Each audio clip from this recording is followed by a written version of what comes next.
अस्सलाम वालेकुम। जब स्पेन में हज़ारों बैलों को हलाक कर दिया जाता है, उनको अजियत दे देकर मार दिया जाता है छुरियों से और नेज़ों से, उनके ऊपर गर्दन के ऊपर नेज़े मारे जाते हैं, तब इतनी अजियतनाक मौत को इतने बेज़ुबान जानवरों को कत्ल करने के बाद नाम दे दिया जाता है कि ये तो एक खेल है सिर्फ। जब डेनमार्क में हर साल हज़ारों डॉल्फिन्स का खून बहाया जाता है, इतना खून बहाया जाता है कि जो समंदर का किनारा है वो सुर्ख हो जाता है, इतना ज़्यादा खून बहाया जाता है, लेकिन उसे भी एक त्यौहार के तौर पर पेश किया जाता है कि ये हमारा एक त्यौहार है जिसे हम महरजान के नाम से जानते हैं। यहूदियों के अंदर एक फ़िरका है, एक ग्रुप है, वो क्या करता है कि मुर्गियों को पत्थर मार मार कर हलाक कर देते हैं, न जाने हज़ारों मुर्गियाँ मार देते हैं।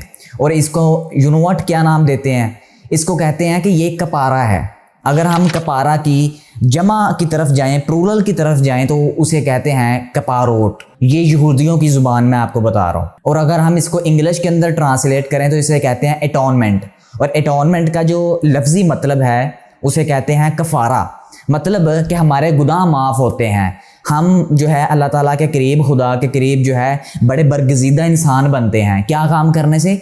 एक बेज़ुबान जानवर को बिला वजह कत्ल करने से। और वो कत्ल भी किस तरह कर रहे हैं कि पत्थर मार के कत्ल कर रहे हैं, और वो खुदा के करीब हो रहे हैं। और तो और ईसाइयों के अंदर भी एक फ़िरका है, गिरोह है, वो क्या करता है कि हर साल नए साल की खुशी में खाना पकाते हैं। और खाना यूनोवट किसका बनाते हैं? भारतीय परिंदों को कत्ल करके। ऐसे ही कत्ल कर दिया, कत्ल करके नए साल की खुशी में खाना पकाते हैं और बाद में उसको खाते हैं। और मैंने रिसर्च की तो पता चला कि जो यहूदी मुर्गियों को कत्ल करते हैं और जो ईसाई परिंदों का कत्ल करते हैं, तो इसका 2/3 हिस्सा कूड़ेदानों में फेंका जाता है। मतलब उनके करीब इस गोश्त की कोई अहमियत नहीं है। लेकिन जब बात मुसलमानों की आती है कि जो अल्लाह की राह में कुर्बानी करते हैं, जानवरों को ज़िबा करते हैं और गरीबों के अंदर, मसाकीन के अंदर गोश्त को तकसीम करते हैं, तो कुफार के कुछ चेले उठते हैं, कुछ फ़िरके उठते हैं और उठकर कहते हैं कि आप जो जानवरों के ऊपर पैसे ज़ाया करते हो, ख़रीदते हो, बाद में ज़िबा करते हो, तो आप ऐसा करो किसी गरीबों के अंदर वैसे पैसे बांट दिया करो।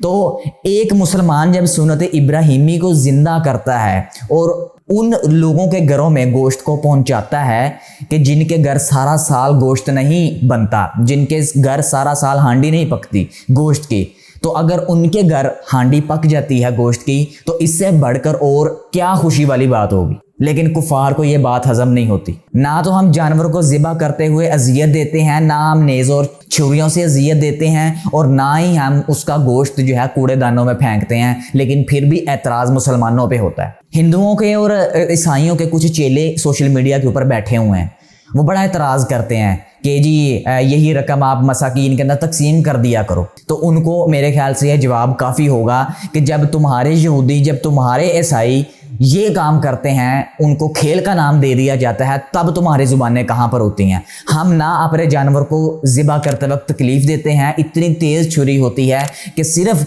2 चक्करों के अंदर उसकी गर्दन कट जाती है और उसको ज़रा भी तकलीफ़ नहीं होती।